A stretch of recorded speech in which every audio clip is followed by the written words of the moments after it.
거룩한 주일, 오늘 저와 여러분들에게 주신 하나님 말씀을 봉독해 드리겠습니다. 누가복음 제5장 1절에서 11절까지는 말씀입니다. 누가복음 제5장 1절에서 11절까지는 말씀, 이 기록된 계시의 말씀을 제가 봉독할 때에 우리 주님께서 여러분들에게 들려주시는 주의 음성이 되기를 축복합니다. 무리가 몰려와서 하나님의 말씀을 들을새 예수는 게네사렛 호숫가에 서서 호숫가에 배 두 척이 있는 것을 보시니 어부들은 배에서 나와서 그물을 씻는지라. 예수께서 한 배에 오르시니 그 배는 시몬의 배라. 육지에서 조금 떼기를 청하시고 앉으사 배에서 무리를 가르치시더니 말씀을 마치시고 시몬에게 이르시되 깊은 데로 가서 그물을 내려 고기를 잡으라. 시몬이 대답하여 이르되 선생님, 우리들이 밤이 새도록 수고하였으되 잡은 것이 없지만은 말씀에 의지하여 내가 그물을 내리리이다 하고, 그렇게 하니 고기를 잡은 것이 심히 많아 그물이 찢어지는지라. 이에 다른 배에 있는 동무들에게 손짓하여 와서 도와달라 하니 그들이 와서 두 배의 채움에 잠기게 되었더라. 시몬 베드로가 이를 보고 예수의 무릎 아래 엎드려 이르되 주여 나를 떠나소서, 나는 죄인이로소이다 하니 이는 자기 및 자기와 함께 있는 모든 사람이 고기 잡힌 것으로 말미암아 놀라고 세베대의 아들로서 시몬의 동업자인 야고보와 요한도 놀랐음이라. 예수께서 시몬에게 이르시되 무서워하지 말라. 이제 후로는 네가 사람을 취하리라 하시니 그들이 배들을 육지에 대고 모든 것을 버려두고 예수를 따르니라. 아멘. 이라는 제목으로 함께 은혜를 나누길 바랍니다. 소명, 부를 소자에 목숨 명자죠. 하나님께서 나를 부르셨다는 것입니다. 같이 한번 고백해 볼까요? 하나님이 나를 부르셨습니다. 하나님께서 나를 안 부르셨다면 내가 여기 있을 수가 없는 거예요. 지난주에 제가 백신을 맞았어요.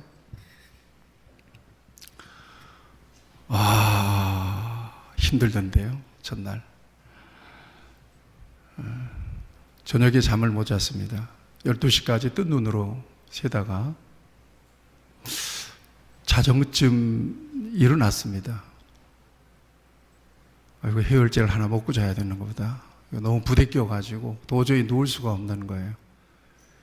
그래도 그냥 시간이 있으니까 누웠습니다. 누워서 뒤척이다가 잠시 눈을 붙였는데 금방 모닝콜이 울렸어요. 벌떡 일어났죠. 근데 참 놀랍습니다. 근육통이며 몸살 기운이 완전히 사라진 거예요. 그렇게 가뿐할 수가 없는 거예요. 그래서 속으로 하나님은 절대로 손해보지 않으시는구나, 그런 생각을 했습니다.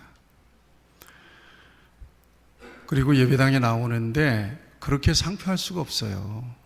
너무 좋아요. 날아갈 것 같아요.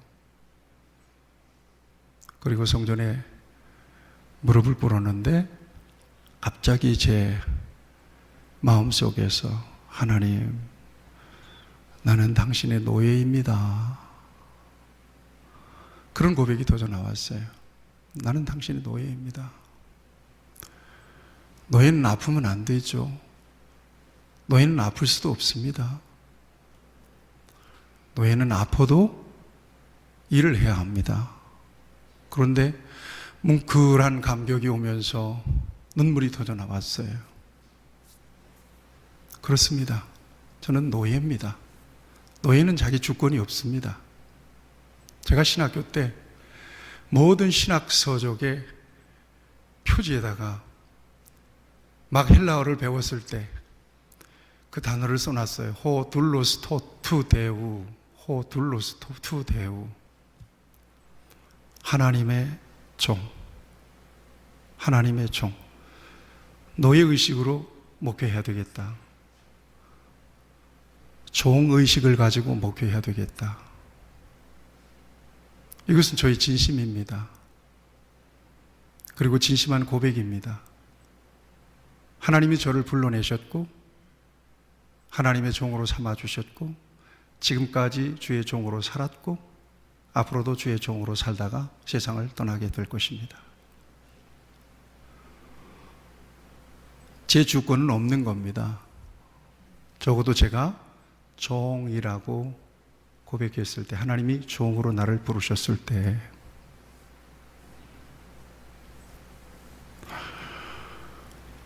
오직 주인의 기쁨만을 구하고 나를 불러내신 하나님의 영광만을 구하고 무엇을 말씀하시고 명령하시든지 저한테 거부할 수 있는 권한은 없어요. 예. 아주 민감하게 하나님께서, 주인 되신 하나님께서 저에게 하나님의 명령을 선명하게 꽂아주셨으면 참 좋겠어요.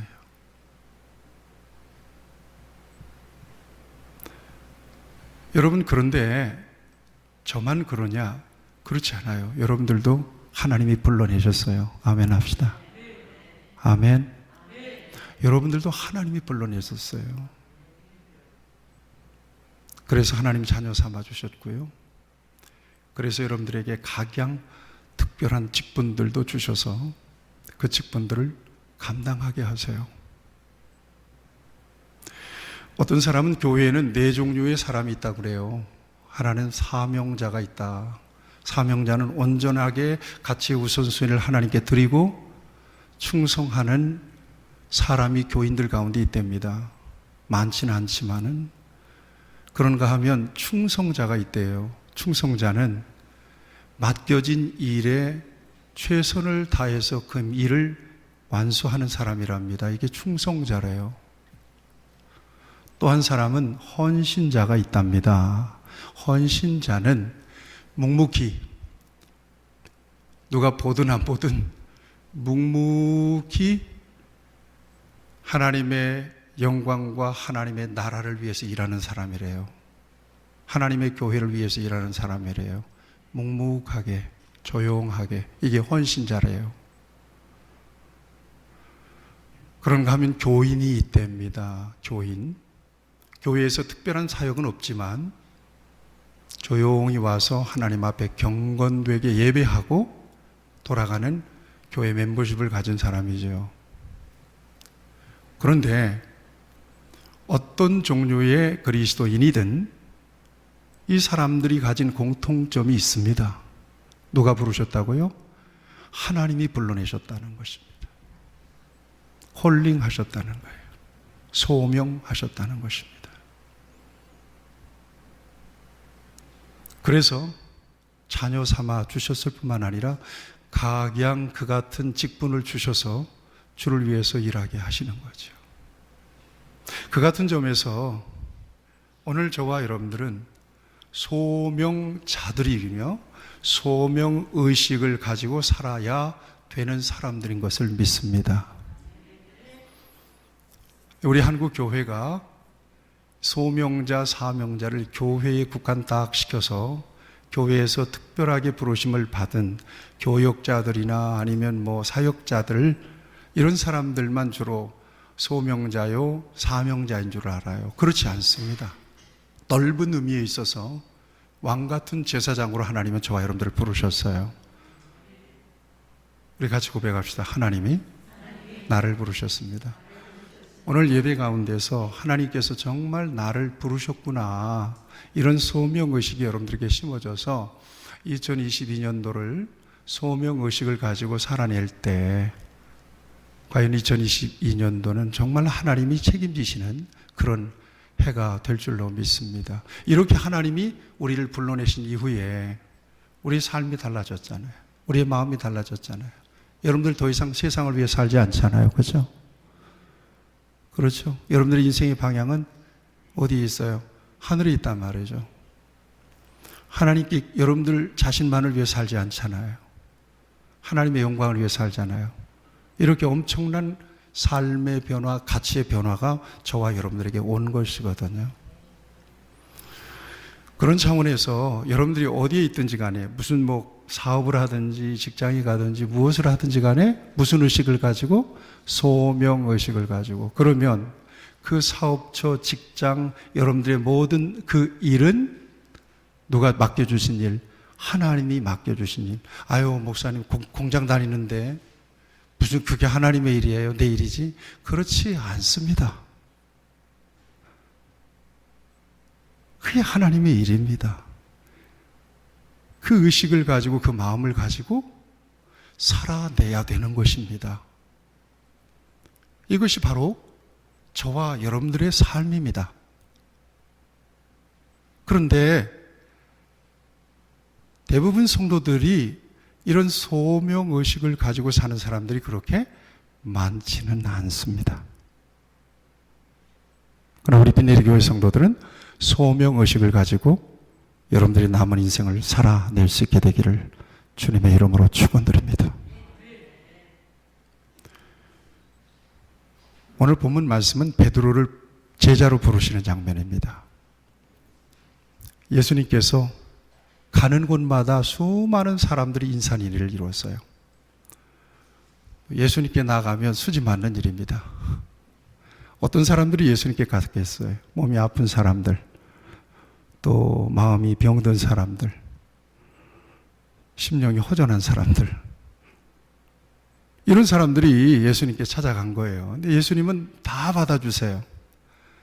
그리고 예수님은 각자에게 필요한 모든 요구, 모든 필요를 맞춤형으로 다 허락해 주셨어요. 여러분들에게도 그런 은혜를 주시기 바랍니다.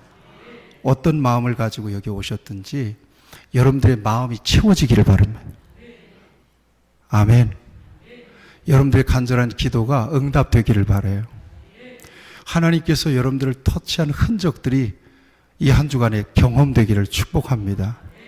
그러니까 예수님이 가는 곳마다 인산인해를 이루는 거예요. 그런데 예수님이 디베리아라고 하는 바닷가, 호수라고도 해요. 물이 많으니까 바다라고도 했고 호수라고도 했단 말이에요. 여기를 가셨는데 여러분 의도적으로 가신 거예요. 누구를 불러내려고? 베드로를 불러내려고.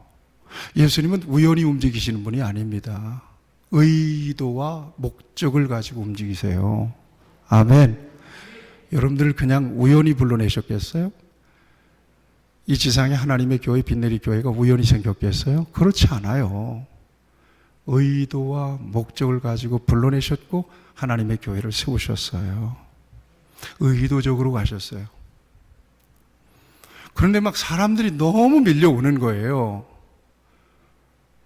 그러니 예수님께서 하나님 나라 말씀을 전하고 가르치시기는 하셔야 되는데 막 사람들이 밀려오니까 오늘 본문에 보니까 한 배에 오르셨다 그랬어요.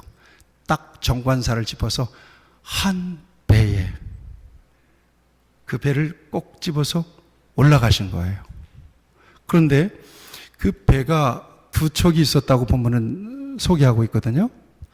한 척은 누구의 배였을까요? 베드로의 동업자인 야고보와 요한의 배였겠죠. 그런데 여러분 상상을 해보셔야 돼요. 여기를 보세요. 갈릴리 바다에 그 엄청난, 바다라고 할 만큼 엄청난 큰 호수인데 그 주변에 사는 사람들이, 고기잡이 하는 사람들이 이 두 배밖에 없었겠어요? 그렇죠. 엄청나게 많은 배들이 있었겠죠. 제가 찾아봤어요. 마태복음도 그렇고 마가복음도 그렇고 공관복음에 다 기록된 장면이거든요. 그래서 찾아봤는데 구체적으로 배가 몇 개가 있었는지는 나와 있지를 않습니다. 그냥 그들을 직접 주님이 부르신 장면만 나오지. 근데 우리 상상을 동원해서 거기에 두 배만 있었겠느냐? 그렇지 않다.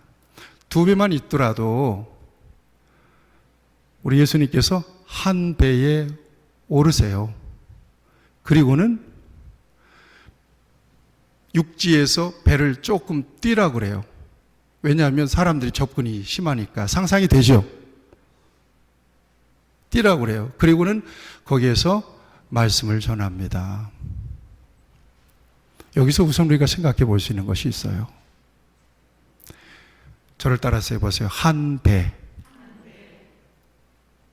하필이면 하나님께서는 베드로의 배, 시몬의 배, 그 한 배에 오르신 거예요. 이것은 선택이에요. 선택. 예수님의 작정이고 예수님의 선택입니다. 이 선택은 어마어마한 은총입니다. 선택은 은혜예요. 선택을 입었다는 것은 은혜예요. 할렐루야. 여러분 상상을 해보세요. 이 세상에 얼마나 허고 많은 사람들이 있습니다. 그런데 여러분들이 다른 사람과 좀 비교해 보면 내가 좀 우월하다고 느낍니까? 대개는 내가 조금 부족하다고 느낍니까? 대개는 내가 조금 부족하다고 느껴요. 저 같은 경우는 그래요. 그래서 정말 세상적으로 부러운 사람들이 세상에 널려 있거든요. 야, 어쩌면 저렇게 북인 데가 하나도 없냐? 어떻게 하면 저렇게 여유가 있냐? 어떻게 하면 저렇게 말도 또박또박 잘하는가?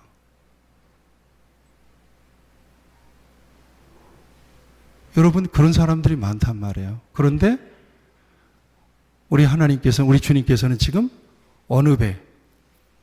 나라고 하는 배에 딱 올라오셨단 말이에요. 이걸 은혜라고 얘기해요. 선택과 부르심은 은총이에요. 아멘. 여기에서 이건 은혜다라고 하는 감격을 느끼지 못하면 신앙의 동력이 사라진 거예요.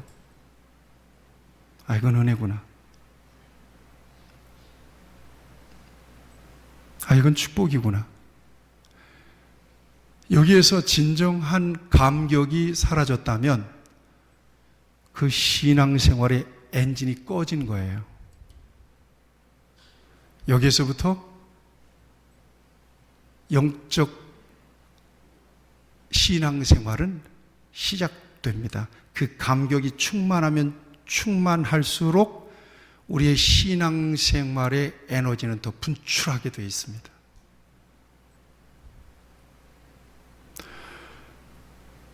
분명히 말씀드려요. 예수님께서 목적과 의도를 가지고 여러분의 인생이라고 하는 배에 오르신 거예요. 놀라운 하나님의 은혜예요. 하나님께서 저와 여러분들을 불러내시기 위하여. 그래서 이 같은 은혜를 특별한 은혜라고 얘기하고 이걸 하나님의 선물이라고 말씀해요. 선물이라고 얘기해요.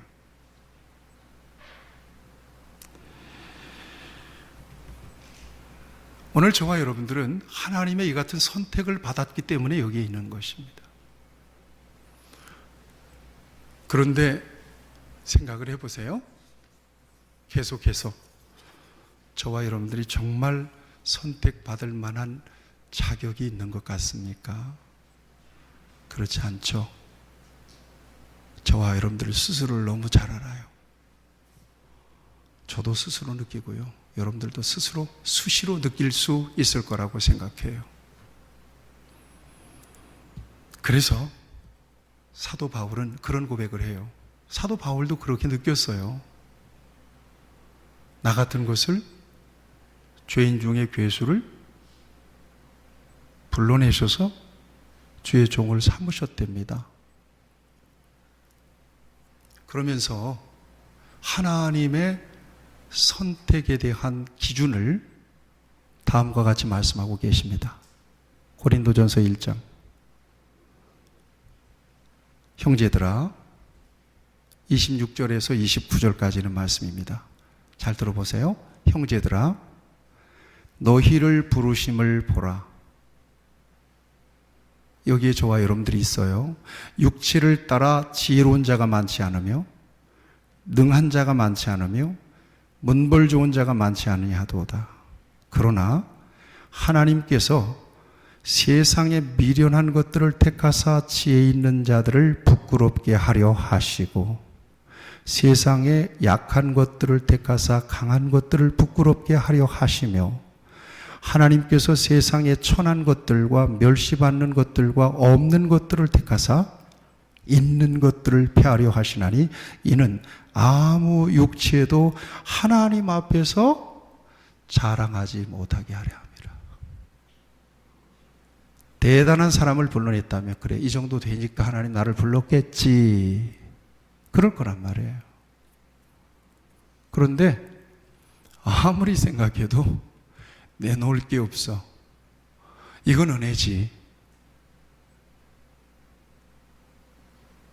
이 같은 선택은 나의 찬송의 제목이 되고 감사의 제목은 될지언정 자랑거리는 될 수가 없어요. 믿습니까? 왜요? 다 떨어져 기준 이하인데, 수준 이하인데 하나님 나를 불러내셨기 때문에. 사도 바울이 이 같은 고백을 했다면 저와 여러분들은 두말할 것 없다는 말이에요. 그래서 이 같은 부르심을 저를 따라서 해보세요. 은혜의 부르심. 은혜의 부르심. 은혜로 불러내셨어. 은혜로 너 그래서 나를 불러냈어요. 어쩌면 저와 여러분들 가운데는 보결로 불러내신 사람들도 분명히 있을 가능성이 있습니다. 다 선택해놓고 또 마지막 불러낸 사람이 이 중에는 있을 수도 있습니다. 여러분, 가난한 마음을 가지셔야 돼요. 정말이에요. 겸손한 마음을 가지셔야 돼요. 이는 누구도 자랑하지 못하게 하려 함이라고 말씀하시잖아요. 누구도 자랑 못해요. 아유, 내가 이 정도. 아니, 그런 사람 없어요. 그리고 저와 여러분들은 이걸 아셔야 돼요. 하나님이 선택하셨다면 하나님이 뭐 할 수도 있어요. 버리실 수도 있죠. 그렇잖아요. 성경에 보면 그런 사람들이 많거든요. 이런 고난이 우리 하나님께 있기 때문입니다. 그래서 선택은 축복이라면 하나님께서 나같이 볼품 없는 배에 오르신 것은, 예수님께서 오르신 것은, 이것은 어마어마한 축복이다. 먼저 여러분들의 마음속, 여러분들의 자의식 속에, 여러분들의 자존감 속에 주께서 내 인생의 배에 오르셨구나. 아멘. 나를 불러내시려고 의도적으로 여러분들의 마음속 깊이 새겨 놓으시길 바랍니다. 아멘. 두 번째, 이렇게 불러내심을 선택된 사람들에게 있어서 나타나는 삶의 특징이 하나가 있어요. 이렇게 주님이 오르신 배의 인생, 불러내신 인생, 선택된 인생에는 중요한 한 가지 특징이 있습니다. 이게 뭐냐면 순종입니다. 순종. 오늘 본문 말씀을 보세요. 예수님께서 말씀을 다 마치시고는 베드로에게 뭐라고 말씀해요? 깊은 데로 가서 그물을 내려 고기를 잡으라. 그런데 중요한 거, 그 시점이 중요해요. 시점이. 1절을 보세요. 2절 말씀을 자세히 보세요. 2절 말씀을 보면 시점이 나와요. 호숫가에 배 두 척이 있는 것을 보시니 어부들은 배에서 나왔어요. 그리고 그물을 씻는지라. 일을 시작하려고 할까요? 하는 장면일까요? 끝내는 장면일까요? 끝내는 장면이에요. 그리고 또 있습니다. 예수님께서 명령하시니까 말씀에 밤이 맞도록 수고하였으나, 그렇죠? 여기 말씀이 있습니다. 시점이 우리들이 밤이 새도록 수고하였으되, 5절 말씀입니다. 잡은 것이 없지만은, 이게 시점이에요. 그러니까 상황을 그려보면 예수님께서 말씀을 마치시고 깊은 데로 가서 그물을 내려 고기를 잡으라고 하신 시점은 밤새도록 그물질을 했지만 한 마리도 고기를 못 잡고 그물을 손질하고 있었던 시점이었어요. 순종하기가 쉬운 시간이에요? 어려운 시간이에요? 게다가 예수님은 목수잖아요. 고기잡이 전문가는 베드로예요. 그런데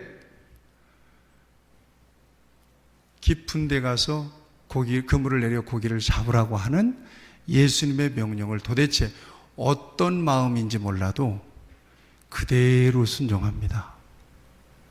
이게 선택된 사람들의 특징입니다. 순종. 그대로 순종합니다. 놀라워요. 뭐라고 순종해요? 우리가 밤이 새도록 고기를 잡았지만 한 마리도 잡은 것은 없습니다. 그렇지만 말씀에 의지해서 다시 나가겠습니다. 말씀에 의지해서 다시 나가겠습니다. 그러니까 여러분, 이 깊은 데로 가서 그물을 내려 고기를 잡으라라고 하신 예수님의 명령, 그 말씀을 자기 경험보다 높게 보지 않으면, 자기의 지식보다 절대적으로 높이 그 가치를 인정하지 않으면 나가기 어렵죠. 믿음이라고 하는 것은 어떤 거예요? 하나님의 생각, 나를 향한 하나님의 계획이 내 계획보다 위에 있다. 이걸 인정하는 삶이 믿음의 삶이에요. 믿습니까? 그래서 우리가 하나님의 뜻을 가르쳐 주세요. 하나님 어떻게 해야 되죠? 그래서 묻는 거예요. 이럴 수도 있잖아요. 깊은 데로 가서 그물을 내려 고기를 잡으라라고 명령하셨거든요. 이거 권유도 아니에요. 그렇게 하면 좋겠는데, 그렇게 하면 물고기를 좀 많이 잡을 수 있겠는데, 이런 조건이 없어요. 그냥 명령한 거예요. 그렇다면 여러분들 같으면, 저와 같으면 이 양반이 사람 돌리는 것도 아니고 말이야, 지금 그물을 털고 지금 피곤한 몸 빨리 집에 가려고 하는 걸 못 보나? 그리고는 투덜대면서 한마디 했을 겁니다. 당신이 말이야 사람들에게 말은 잘하는데 말이야 고기 잡는 것은 내 어뜸이야. 나 여기서 뼈가 굵은 사람이야. 그럴 수 있잖아요. 이렇게 치받으면 그는 제자가 될 수가 없어요. 그렇죠. 말씀에 의지하여, 같이 하시죠. 말씀에 의지하여. 말씀의 절대적 권위를 인정하는 것은 믿음이에요. 그렇다면 순종하는 것을 보니까 베드로에게 믿음이 있었던 거예요, 없었던 거예요? 믿음이 있었던 거예요. 근데 그 믿음은 언제 생긴 거냐? 믿음이 없이는 순종이 안 됩니다. 믿습니까? 믿음이 없이는 순종이 안 되거든요. 근데 아이고 목사님 그래도 순종할 수 있어요. 여러분 그거 언젠가 바닥 드러나요. 믿음으로 순종하셔야 돼요. 그래야지 내 힘으로 내 의지로 해보려고 하면요 언젠가는 바닥이 득득득득득 바닥 긁는 소리가 나도 덜거럭덜거럭 거리더니 나중에는 번아웃 돼버리고 말아버려요. 그래서 여러분들의 삶 가운데 진정으로 주님의 제자로 순종하기를 원하신다면 뭘 구해야 되겠어요? 하나님 나에게 맡겨주신 이 일보다 더 큰 큰 믿음, 더 높은 믿음을 나에게 주세요. 더 충만한 믿음을 나에게 주세요라고 구할 수 있어야 합니다. 그래야 적어도 내가 하는 일보다 내 믿음은 더 커야 되는 거예요. 적어도 내가 주님 앞에 헌신하고 충성하는 것보다 나의 믿음은 더 충만해 있어야 돼요. 그래서 아무리 힘든 일도 힘들지 않은 모습으로 기꺼운 마음으로 감사하면서 충성할 수가 있게 돼요. 그 믿음의 지배 아래 있으면. 그런데 내 힘으로 해보려고 하잖아요. 낑낑대요. 힘들면요, 주변 사람들, 누가 도울 줄 사람 없나? 왜 나만 이래야 돼? 왜 나만 힘들어야 돼? 이러다가요, 자꾸 손익계산이 속에서 일어나고, 그리고는 번아웃, 에라이, 모르겠다. 이래져 버려요. 그러니까 내 사역보다 나의 믿음은 더 커야 되는 거예요. 박 목사가 설교하는, 여러분들을 목양하는 이 사역보다 하나님께서 내게 주신 믿음이 더 커야 돼요. 그래야 불평 없이 할 수 있어요. 그래야 힘들지 않게 할 수 있어요. 그래야 기꺼운 마음으로 할 수 있어요. 그래야 감사한 마음으로 할 수 있는 거예요.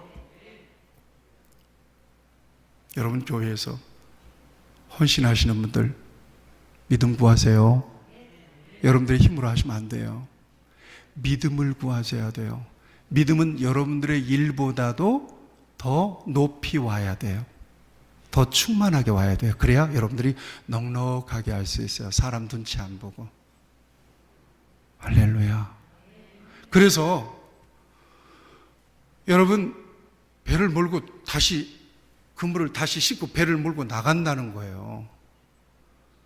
그래서 깊은 데로 가서 그물을 내렸더니 밤새도록 고기 한 마리 못 잡은 사람이 말씀대로 가보니까, 이건, 난 이 대목에서, 제가 시골 출신이잖아요. 고기를 저도 잡았거든요. 그래서 제가 그 자연 다큐나 이런 것들을 봐요, 자주. 동경이 있으니까 그래요. 어느 날인가 비가 많이 온 날이에요. 내 동생을 데리고, 그때는 소쿠리로 고기를 잡으러 갔거든요. 방죽에서 물이 내려오는 그 수로에 소쿠리를 대고 딱 한참 있으니까 참붕어들이 탁 금방 한 바퀴를 잡았던 적이 있어요. 흥분돼요. 소쿠리에 붕어떼들이 막 바글바글 뛰는 걸 흥분돼요. 베드로의 마음이 그랬을 거예요. 더군다나 밤새도록 허탕쳤잖아요. 흥분을 넘어서 이건 경기할 정도로 놀란 거예요. 이게 무슨 짓이지? 이게 무슨 일이지? 이게 웬 시츄에이션이야? 그리고는 이 현상을 통해서 누구를 생각하게 돼요? 깊은 데로 가서 그물을 내리라고 명령한 그분을 생각하게 되죠. 그죠? 그 다음에 그분을 그냥 단순히 이미지만 생각했겠어요? 여러분, 귀는 안 막혔어요. 그물을 딛고 수많은 사람들이 왔으니까 베드로가라고 왜 관심이 없었겠어요? 그리고 베드로 자신의 배 위에서 잘 들리도록 배 위에 올라가서 말씀하는 거 있는 거거든요. 잘 들리도록. 예수님이 또 큰 소리로 하셨을 거 아니야. 절로 터진 귀로 예수님의 말씀을 들었던 겁니다. 여러분, 말씀을 들으면 믿음이 생깁니다. 그래서 로마서 10장 17절에 보면 믿음은 들음에서 난대요. 왜 내가 코로나 시대에 이렇게 심령이 허전하고, 이건 내가 믿는 거야 안 믿는 거야, 완전 세미 크리스찬이 돼버렸네. 이건 뭐야? 나 이거 신앙생활 하는 거야 뭐야? 나 이거 집사야 권사야? 자신의 신앙이 정체성이 없어질 만큼 믿음이 식어진 것은 뭘 듣지 못한 거예요? 말씀을 들을 수 있는 기회가 없었던 거예요. 그래서 제가 정말 여러분들에게 말씀 영상은 정말 어떤 일이 있어도 찍어요. 백신 맞고 죽게 생겼는데 그 새벽에도 찍었어요. 그러니까 여러분들이 가만히 보세요. 목사님이 눈빛을 보면 저 양반이 피곤한가 안 피곤한가 보일 겁니다. 어떤 분은 그럽니다. 저기 정춘자 권사님은 목사님 오늘은 많이 피곤해 보여요. 왜 그런가 하면요, 나도 말씀 먹어야 살거든요. 그래서 저도 말씀을 봐야 돼요. 여러분 그거 안 돼요. 이게 여러분들만 보는 게 아니라 이게 온라인으로 올라가면 목사님들 보고 박사님들 다 보거든요. 그러니까 정확한 데이터, 정확한 말씀의 해석이 없이는 큰일 나, 도전받아요 나중에. 그래서 여러분들에게 말씀을 배달해 드리는 거거든요. 같이 고백합시다. 말씀이 들어가면 삽니다. 한번 볼까요? 같이 읽어보겠어요. 시작. 무슨 말씀을 하시든지 그대로 하라. 그러면 기적이 일어나요. 에스겔 골짜기에 마른 뼈들이 뭘 듣고 살아났어요? 하나님의 말씀을 듣고, 에스겔이 태어난 하나님의 말씀을 듣고 살아났어요. 신앙생활을 감정적으로 하면 안 되고요, 신앙생활을 계산적으로 하면 안 돼요. 그건 얼마 가지 못해요. 말씀을 들어야 내 영혼은 그때부터 힘을 받아요. 요즘요, 제가 어떤 기도를 올리는가 하면 하나님 도와주세요, 하나님 도와주세요, 하나님 도와주세요, 아버지 도와주세요. 자꾸 그러니까 우리 아내가 여보 기도를 좀 바꿔봐. 하나님 감사합니다. 자기는 하나님 감사합니다, 하나님 감사합니다. 그런데 자기는, 근데 나는 하나님 도와주세요, 하나님 도와주세요 그러거든요. 근데요, 희한한 느낌이 있어요. 여러분들 해보세요. 여기 제가 임상해보는 거니까. 하나님 도와주세요, 하나님 도와주세요. 그러면 내가 누구를 생각하는 거예요? 지금 누구를 집중하고 있는 거예요? 하나님 집중하고 있는 거잖아요. 그런데 내 영혼에 힘을 얻어요. 이야, 놀라워요. 만만해져요. 그래서 우리 사모는 하나님 감사합니다 그러고 나는 하나님 도와주세요 그러고, 그래서 한마디씩 하자 그래. 그러면 딱 짝꿍이 맞는다. 내가 하나님 도와주세요 그러면 하나님 감사합니다 해봐. 하나님 도와주세요. 힘없는 사람 해봐요. 하나님 도와주세요. 그럼 짝꿍이 맞잖아요. 그럼 영혼에 힘을 얻는다니까요. 정말이에요. 힘을 얻어 해보세요. 해보세요. 우리의 영은 무엇에 갈급한가 하면 말씀에 갈급해요. 우리의 영은 말씀을 먹고 힘을 얻거든요. 우리가 밥 먹고 육신의 힘을 얻듯이. 그런데 말씀이 들어오지 못하면 우리의 영혼은 비실비실 돼요.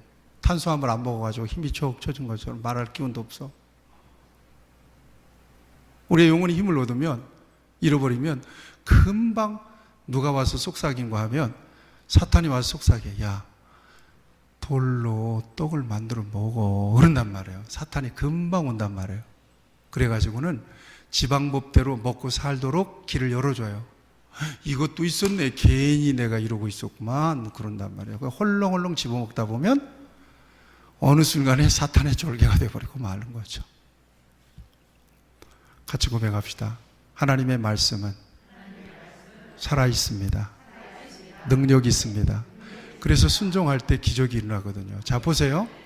하나님의 말씀을 들었단 말이에요. 그물을 깁다가 이렇게 들으면서 우리가 추측해 보는 거예요. 성경에는 없어요. 믿음이 생긴 거예요. 왜냐하면 그렇게 믿음이 왔으니까 자신의 모든 경험, 자신의 의지를 내려놓고 말씀에 의지해서 갔지. 그렇죠? 중요해요. 선택된 사람에게 있어서 나타나는 가장 중요한 특징, 이것은 순종입니다.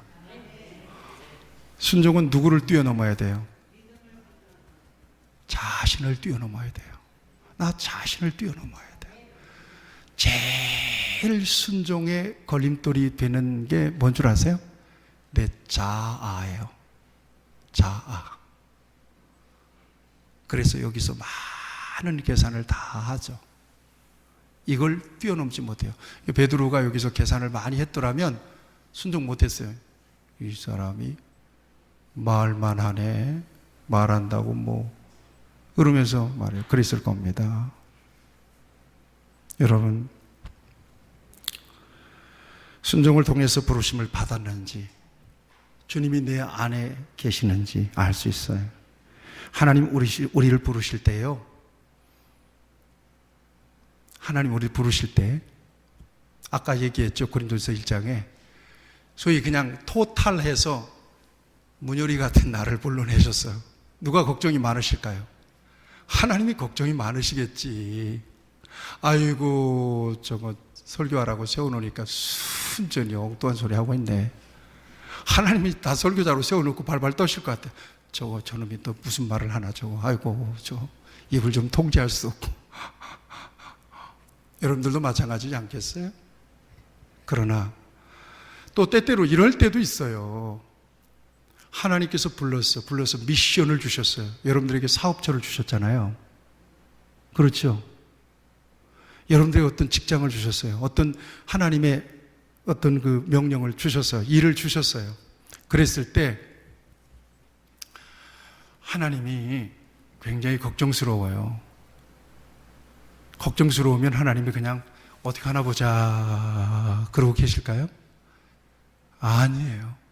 하나님 나를 불러서 그 일을 맡겨주셨다. 이 일은 하나님께서 내게 맡겨주신 일이다 라고 분명하게 여러분들이 믿음으로 시인할 때 하나님은 정말 버거운 미션이라 할지라도 그 미션을 수행할 수 있는 모든 능력과 자원을 공급해 주세요. 믿습니까? 그래서 하는 거예요. 사도 바울이 무슨 엄청난 그 말의 천재였습니까? 그렇지 않아요. 모세가 바로 앞에 섰을 때 얼마나 두렵고 떨었어요. 그랬더니 그래도 어떻게 했어요? 가라, 이제 가라. 내가 너 입에 할 말을 가르쳐 줄 테니까 가라. 내가 너와 함께 있을 것이다. 가라. 그러니까 하나님의 지팡이를 가지고 바로 앞에 서잖아요. 그러니까 감당이 되죠? 누가 능력 공급해 주신 거예요? 하나님이 공급해 주신 거예요. 아멘. 언제? 순종할 때. 그 순종은 놀라운 은혜고요. 순종은 선택된 사람들에게서 발견될 수 있는 특징입니다. 특징. 우리 안에 진정한 순종이 있는가 없는가를 봐야 돼요. 그리고 그렇게 순종했을 때 하나님은 놀라운 역사를 하나님이 하세요. 여러분, 요즘 제가 느끼고 깨닫고 깨닫는 게 뭔 줄 아세요? 내가 하는 일은 없구나. 저는 오늘 여기서 설교해요. 하나님께서 내게 설교의 권한을 주셨고 사명을 주셨기 때문에 설교해요. 여러분, 이 설교 듣고 깨닫는 사람이 혹 있을 수도 있고 그렇지 않고 맨날 듣는 설교인데 그러고 갈 수도 있습니다. 거기까지는 나의 권한은 아니에요. 나는 설교할 뿐이에요. 여러분들에게 깨달음을 주시고 하나님 내 인생에 비해, 주님 내 인생에 비해 오르셨구나. 순종을 요구하시는구나. 깨닫게 하시는 분은 누구예요? 주님이세요. 하나님의 영역이거든요. 그렇고 따지고 보니까 내가 하는 일은 아무것도 없어요. 복만 받아 누리는 거예요. 이게 감사한 일이더라고요. 진정으로 여러분들의 배에 우리 주님이 오르셨다고 믿으신다면 여러분들 안에 진정한 순종이 있는지 자기 자신을 초월해서 자기 자신을 내려놓고 순종하고 있는지 순종이 있는지 없는지를 확인해 볼 필요가 있다는 거예요. 이게 주님의 제자예요. 세 번째, 진정한 주님의 제자는 무엇이 가치 있는 것인 줄을 알고 가치의 우선순위를 선택할 줄 아는 사람이에요. 이게 바로 제자예요.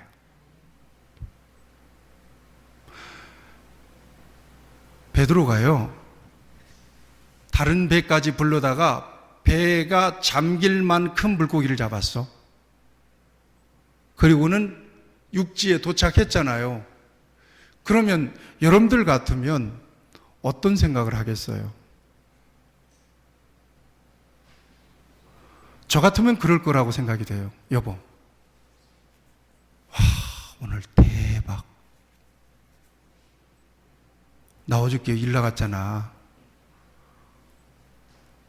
아침까지 나 한 마리도 못 잡았지. 그래서 오늘 꽁치나 우리 식구들 어떡하나 그걸 걱정하고 있는데 갑자기 어떤 사람이 내 배에 올라오더라고. 올라오구나 마나. 난 피곤해 죽겠는데 배를 또 좀 띄라네. 그렇게 했어. 근데 한참 뭔가 연설을 하더니 나보고 저기 깊은 데로 가서 그물을 내리라고 그래. 가지고 뭐 밑지에 분전이다 그러고는 가서 했더니 이게 웬일이야. 여봐, 나 완전히 대박 쳤어 오늘. 나 며칠 고기 안 잡아도 될 것 같아요. 뭐. 와, 할렐루야다. 그랬을 것 같아요 나는. 그런데 그 엄청난 기적을 경험하고 그 기적을 통해서 베드로는 진정한 자신을 발견해요.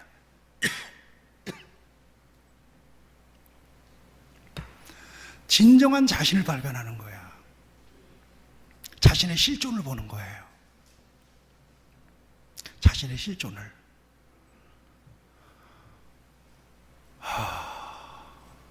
인생 내 마음대로 안 되는 거지. 저분이 시키는 대로 했더니 되네.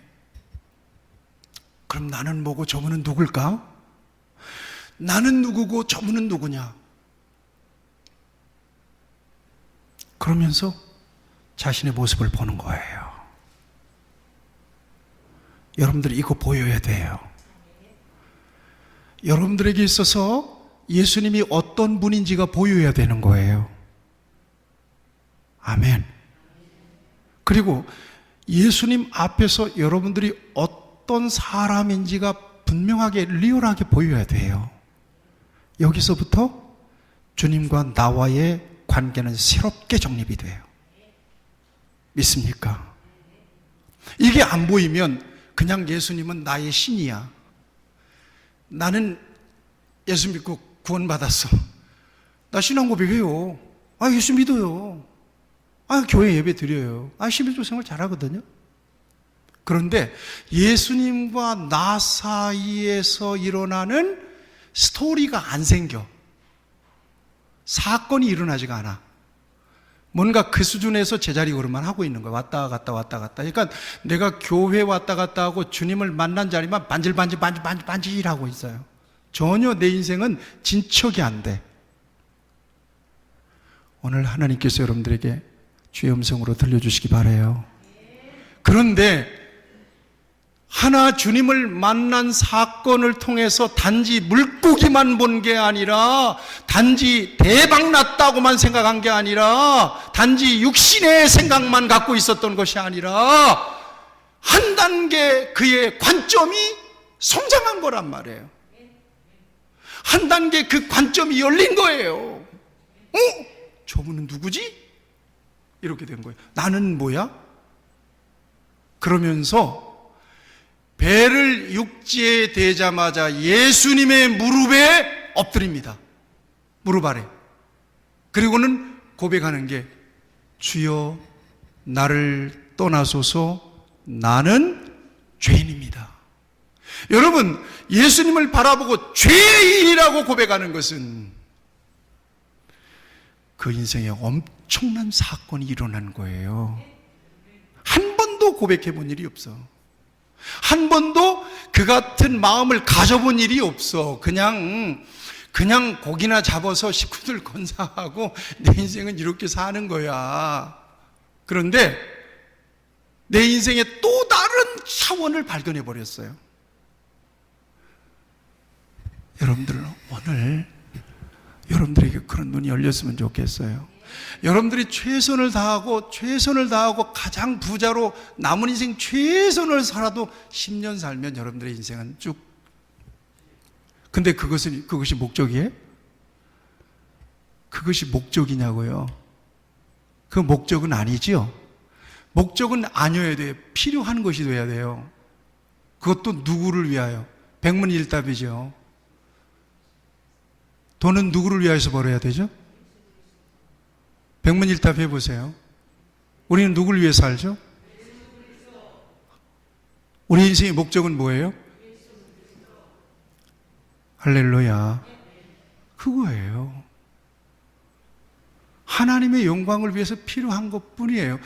아닙니다. 목사님, 나 그래도 재산은 좀 있어야 되고 땅도 좀 있어야 되고. 그래, 알았다. 돈도 좀 가지고. 나는 돈을 안 써봐서 모르겠습니다만 돈을 써보면요, 그게 그걸 것 같아요. 오늘 롯데호텔 갈까? 뷔페가 좋다는데. 그래, 가자. 갑시다. 기분 딱. 내일 롯데호텔 또 갈까? 그 뷔페 맛있잖아, 어저께. 아유, 뭘 거기를 또 가우. 배불러. 살쪄. 여러분, 이래지는 거거든요, 세상은. 없으니까, 안 해봤으니까 동경이 있는 거지. 그렇죠? 그게 목적이 되면 될까요? 안 되죠. 베드로가 고기 잡는 것이 목적이었다면 그냥 그 인생은 그대로 종치고 말 거란 말이에요. 그런데 예수님을 경험한 그 사건을 통해서 뭔가 새로운 차원의 관점이 열린 거예요. 눈이 열려버린 거예요. 여러분들에게도 열리기를 축복합니다. 아멘. 열렸어요. 그래서 그걸 바라봐야 돼요. 예수님께서 베드로에게 명령하세요. 여기를 집중해 보세요. 예수님께서 명령하세요.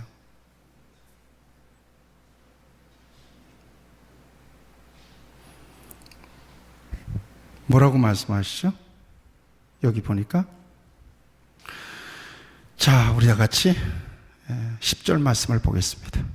10절 말씀입니다. 다 같이 한번 읽어보겠습니다. 시작.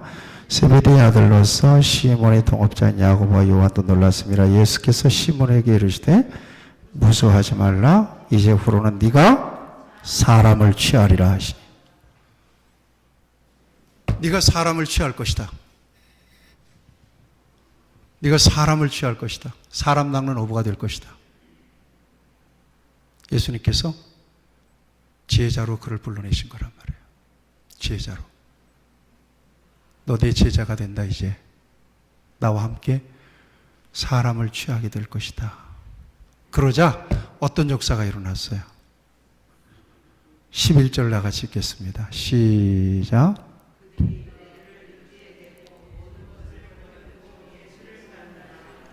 아멘. 여러분, 베드로에게 있어서 배는 어떤 거예요? 그물은 어떤 거예요? 그죠? 배와 그물은 그의 모든 거예요. 그의 사업이에요. 그의 생존이에요.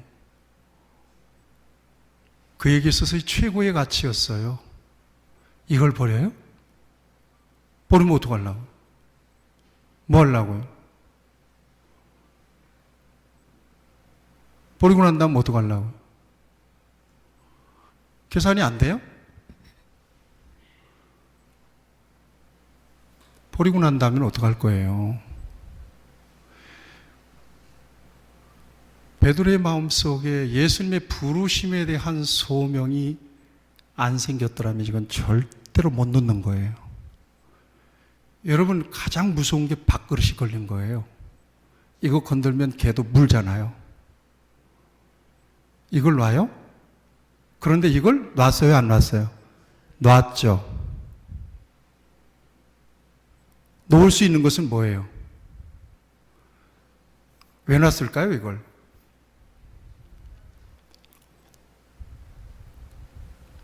이걸 생각합니다. 애가 지가 과자를 잡고 있어요. 우리 나은이가 과자를 잡고 있어.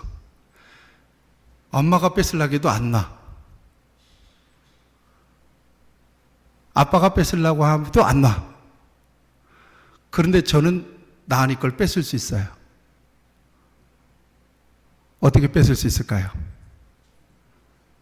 지가 갖고 있는 것보다 더 크고 많고 좋은 거, 이거 줄게, 나한테 그거 줄래? 그러면 훌떡 던지고 그걸 받지. 이게 가치예요. 가치의 우선순위, 가치의 절대성이 열리지 않으면 못 놔요. 이게 중요해요. 그러면 예수님께서 우리를 불러내시고 우리에게 믿음을 주시고 우리를 사명자, 소명자로 불러내셨다면 그것보다 더한 가치는 어디 있어요? 믿음보다 더한 가치는 어디 있어요? 없죠. 그러니까 놓는 거예요.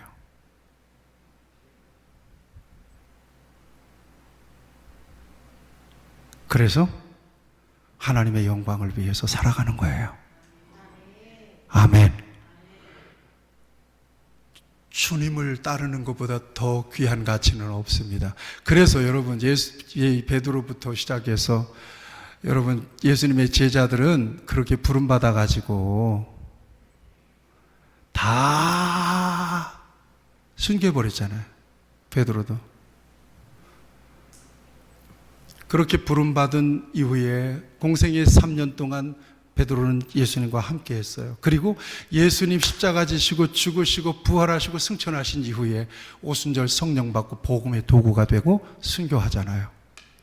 영광스러운 이름으로 우리가 그를 기억하잖아요. 그렇죠? 그가 업으로 그냥 살았더라면 그의 이름을 우리가 알 수 있을까요? 모를까요? 모르잖아요. 그렇죠? 그런데 하나님의 구속사에 정말 우리의 마음속에 가장 깊이 각인된 한 사람으로 그가 기억이 돼요. 여러분, 소명의식을 가지고 소명자로 살면서 여러분들에게 주신 사명을 감당할 수 있게 되기를 주님의 이름으로 축복합니다. 기도합시다.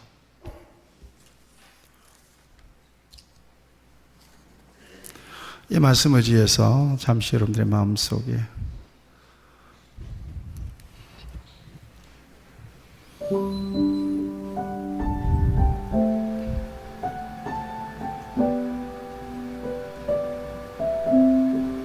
오늘 거룩한 주일인데 하나님은 저에게 이 말씀을 전하라고 하셨어요. 여러분들이 듣든지 안 듣든지 그건 내 책임은 아니에요. 여러분들에게 감동이 있고 없고는 그건 내 책임, 내 권한 받기예요. 다만 기도합니다. 하나님께서 오늘 여러분들에게 이 말씀을 전하게 하셨다면 여러분들 가운데 한 사람이라도 뭔가 남은 인생을 소명의식을 가지고 살아야 된다는 우리 주님의 음성을 들려주시기 위하여 이 말씀을 전하게 하셨다고 믿습니다. 다 그럴 수 있으면 너무 좋고요. 하나님 내 인생에 배에 오르셨습니다. 하나님 나를 부르셨습니다. 소명자로 살기를 원합니다. 마음속으로 잠시도 마십시오. 하나님 감사합니다.